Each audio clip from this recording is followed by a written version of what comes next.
Hello, this is 3D Vermont, third training session. If you remember last training session, we worked on stairs, columns, and some roof detail.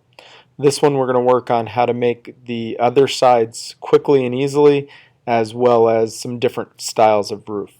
You'll notice on the front of my building, I did some finish work. I added the windows to the bottom. I added a little shed here, and I adjusted the columns to look more like the building, so I have one on each side, and I have a little bit of a step down. So the front of this building, and a little tiny detail over this window, the front of this building is pretty much done. One thing I don't want to do is I don't want to spend as much time on every side as I did on the initial, because I've done a lot of the work. On this side over here, I have two sets of 3 windows just like on the front. So I'm going to use the select tool. I'm going to trace over those windows, and then I'm going to use move and hit the alt key, which gives me a plus right next to the move tool. And then I'm going to touch the corner end point, click once, and start moving it, and it goes out on the side until I get to the other wall, and then it will end up on the other wall. So it brings the images, the push-pull, and the windows themselves are all there. So I'm going to do it again. Move tool, alt, and I'm just going to drag another set down. So now we have the windows on that side done. And you can do some fine tuning to get them exactly where you want. Now there's some detail on the side of the building, on the corner, with some brickwork that I want to put in because I think it's unique to this building. I want to make sure it gets in there. I'm not going to follow the picture though, because as you can see, the picture is skewed. So I'm going to zoom in, grab my rectangle tool, draw a little brick on the side, and to orbit a little bit so I get it right on the side. A little bigger than what I want, so I'm going to undo that.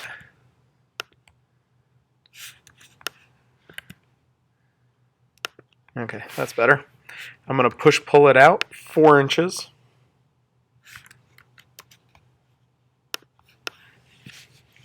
And then I'm going to complete the brick by drawing a line down the corner. So now I don't want to do this 40 or 50 times down the side, so I'm going to use the select tool, and I'm going to copy it by using the move tool with alt again, just like we did for the windows. I'm going to grab the inside corner, and I'm going to click and start moving it.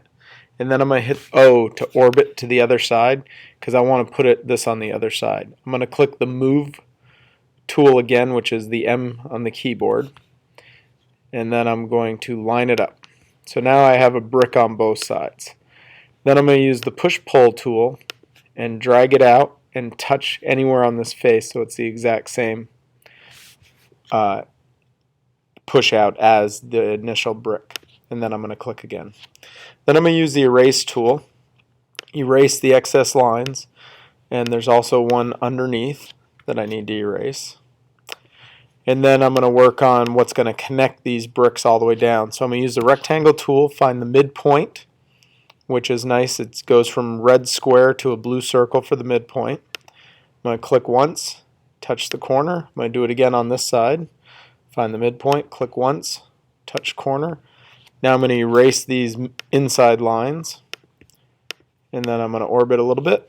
Take the push-pull tool, push it down about the size that I want, and then just to make it a little easier on me, I'm going to use the paint bucket, and I'm going to color this gray. It kind of matches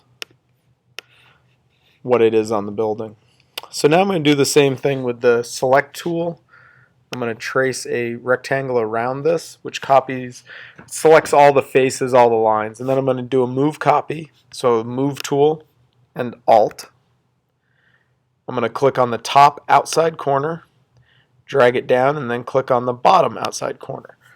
And then I can do X20, enter, and that will duplicate it all the way down the side of the building. And you'll notice this goes right down to the floor. And you'll have some cleanup stuff that you can do afterwards. And I'll show you how to do easy cleanup. Like right now, if this were to print, You don't notice these lines because they're all at the same width, so it just adds extra lines to the building but not to the print. But you're going to want to erase those later on. One of the easy ways of doing the inside ones is you just want to delete all these interior lines. It makes it easier for the printer to just keep going, because if you have these lines, some printers may do a line inside the building even though it will look the exact same outside, so it uses more filament than what's needed. So now we have some nice detail, and I'll end up doing that on all the sides of the building, but right now I'm just going to do it on one. The next piece is the roof. If you remember, this roof was done with having a little bit of a safety wall on the inside. So I'm going to push-pull this up and pretend that it's just a flat roof leading into a couple of peaks. So I'm going to make a 2-level peaked roof. So I'm going to use the line tool. I'm going to find the midpoint, which it will say midpoint with a blue circle. And then I'm going to get it onto the red axis. I'm going to hold shift, and I'm going to orbit, go back to the line tool with holding shift, and then I can touch this corner up here and know that I've gone all the way across. Now I can draw the peak using the line tool. I'm going to go right to the end, up on the blue axis, and go up. We'll go 18 or so feet, and then make triangles down to the corners. From here that we can then orbit around, erase that middle blue line, and then do a push-pull and come all the way to the other side. So now we have a nice single peak roof. And then we'll create the second peak coming over the side.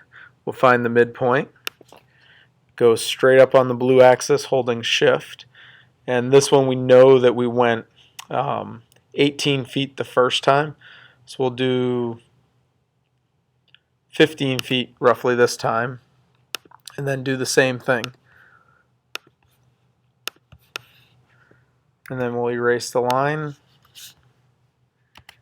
select the face, push pull it, and this one we could go all the way across because this building is the same. If these don't line up, you can bring this one into the building like this, and then you can do the same thing drawing it over here. But since this one does line up, I'm going to use the push-pull, click once, and touch it, draw it all the way across. So now we have a multi-peaked roof. Some people may end up having dormers on the roofs, so I'll show you really quick how to do a quick dormer. Using the line tool, I'm going to pick where it is on the roof, click once, draw a cross on the green axis, and then I'm going to go up on the blue axis, and I'm going to hold shift. Once I catch the blue axis, you'll notice the blue line gets darker. And then I'm going to put it on the green axis, hold shift, touch the bottom so I know it's the exact same, click it, and then I can connect it. Now I've got almost like a window that's just kind of freestanding. So from this I'm going to push pull it just a little bit. And then I'm going to take my line tool, find the midpoint, draw it across the other midpoint. Now we can use the move tool on this line, click once, and drag it up on the blue axis. Once you get on the blue axis, you can hold shift, and then you've got the start of a good dormer. So one thing I'm going to do before I push-pull this is I'm going to draw a line across the front, and then I'm going to push this in a little bit so it's got a little bit of an overhang. And we'll fix the back side a little bit too.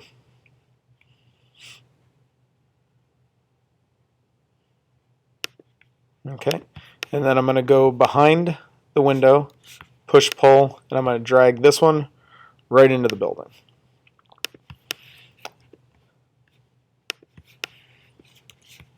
So now we have a dormer, and I'm going to just give it a little more detail by doing a little push pull in on the first side,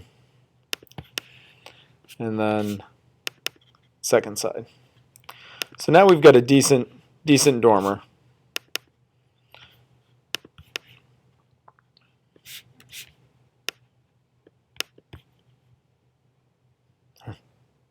That's what happens when you go too quick.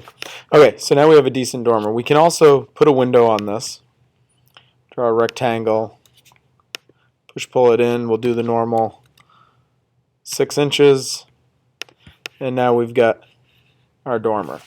So if I want this dormer on the other side in the same place, I'm going to do the same thing. I'm going to use the select tool, draw a rectangle around it, and then I'm going to use the move copy tool. So move and then Alt on a Mac.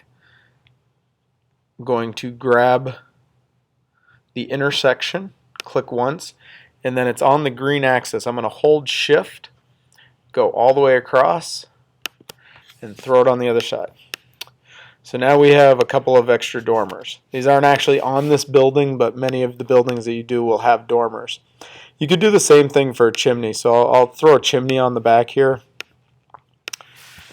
So I'm going to grab the line tool, go across on the red axis, and then I'm going to go up on the blue axis, across on the red, down on the blue.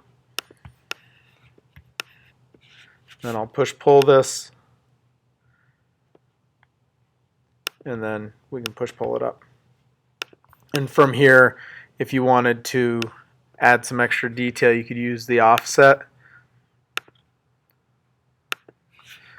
and then push it in. So you actually have the chimney. You could even go further, use the offset again,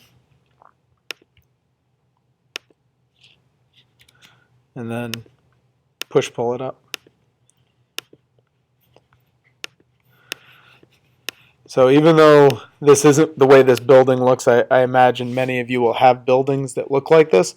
But you can see that it's starting to look more like a building. It's got roof lines, it's got detail on the building. So that's what you should be working on this week, is making your buildings more realistic. One thing that I'll start doing is I'll select the whole building, and then I'll use my paint bucket tool and go to white and click anywhere on it to turn my entire building white, so I can start seeing what it's going to look like as a printed building. So this is coming out well so far. I'll keep working on it. Next training session, I'll show you how to work with some groups and using solid tools.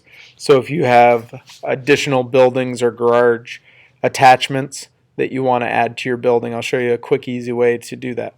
So good luck and happy sketching.